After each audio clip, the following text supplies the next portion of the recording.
There's one thing that I think I must ask Michael Doyle, because I know the kind of work he does as a social entrepreneur internationally through his business and through the UN and other things.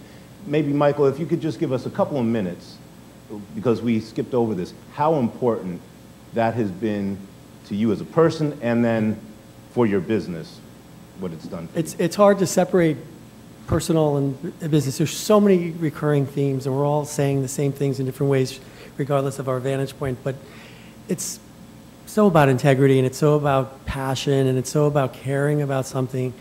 Taking your job, there's certain realities. You have to understand your competition. You have to understand the context. Doctors, like lawyers, are not the most out-of-the-box thinking people in general. For me, my profession became an opportunity, a personal opportunity, a vehicle to help our society actually ask and start to answer some really fundamental questions, which for me have become more of the driving force of my career than the actual nuts and bolts of making babies. Kids to most of us, or most everyone who has them, are everything. And I think we still need some guidance in our thoughts about what makes a family, what defines a family, who should be parents. And just briefly, over the last 10 years, through a variety of social media and global outreaches and web-based programs and conferences and a lot of traveling, I think some of my colleagues and I have really been proud to shift the dialogue away from sort of the traditional mainstream, go to the doctor if you want to have a baby, and help bridge the worlds of adoption, same-sex parenting. I've probably helped 400 to 500 single men and gay male couples use combinations of egg donors and surrogates to have the families that I believe they deserve to have and so greatly cherish.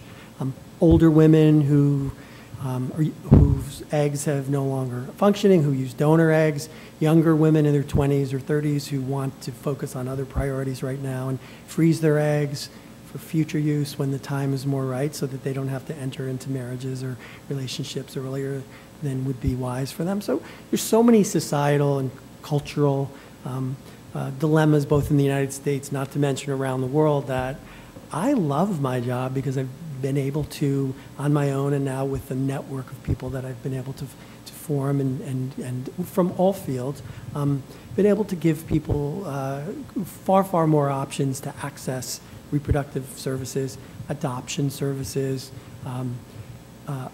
co-parenting services, some rather untraditional approaches to family building that certainly were never talked about or taught when I went to medical school, and I suspect still aren't.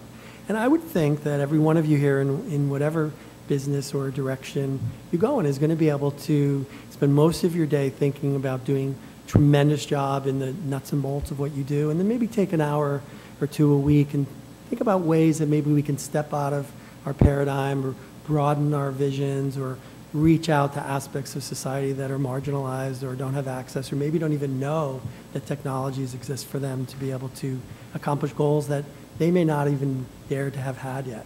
So, professionally and personally, extremely empowering to me. And like everybody says, when you start doing these things and doing the right thing or what you think is the right thing and have the courage to execute those strategies, despite the fact that I get ridiculous hate, I get crazy mail from people who are all against certain mechanisms of parenting for certain aspects of society. That's fine.